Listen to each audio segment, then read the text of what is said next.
ஹalleluya. இயேசு கிறிஸ்துனுடைய அந்த உடுத்திருந்த அந்த உடுப்பு வஸ்திரம் அது சிகப்பாகவும் உம்முடைய வஸ்திரம் அலையை மிதிக்கிறவன் வஸ்திரங்கள் போலவே இருக்கிறது. என்ன கேள்வி கேட்கிறாரு.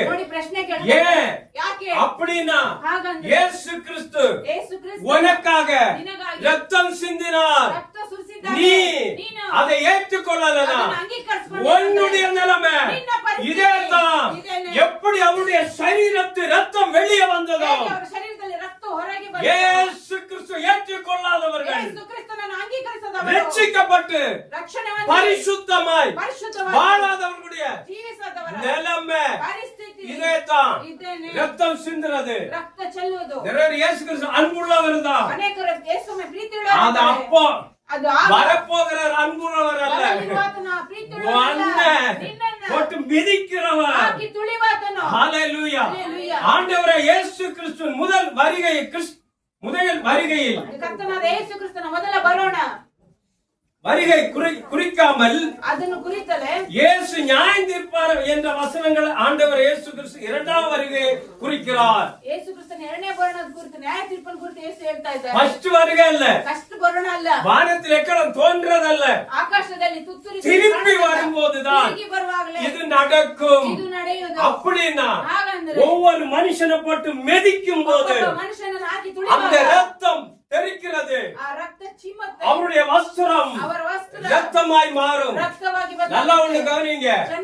வெளிப்பாடு 6 அதிகாரத்துல 4 ஒரு பங்கு 200 கோடி ஜனங்க அவுட்டு. வெளிப்பாடு 9ல 15ஆம் வசனத்துல 3 ஒரு பங்கு 200 கோடி ஜன அவுட்டு.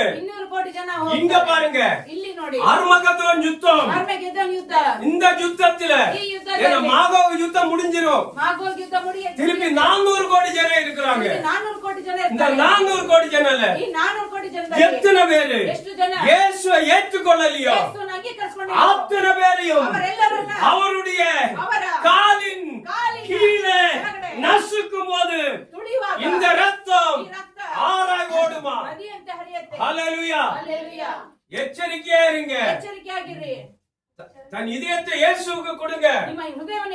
இந்த உலகத்துல குடும்பத்தை காட்டிலும் எல்லாரை காட்டிலும் அதிகமாய் இயேசுவை யாரு நேசிக்கிறீர்களோ அவர்கள் மாத்திரம்தான் எடுத்துக் கொள்ளப்படுவார்கள். மிக்கிற அத்தனை பேருடைய நிலைமையை நீங்க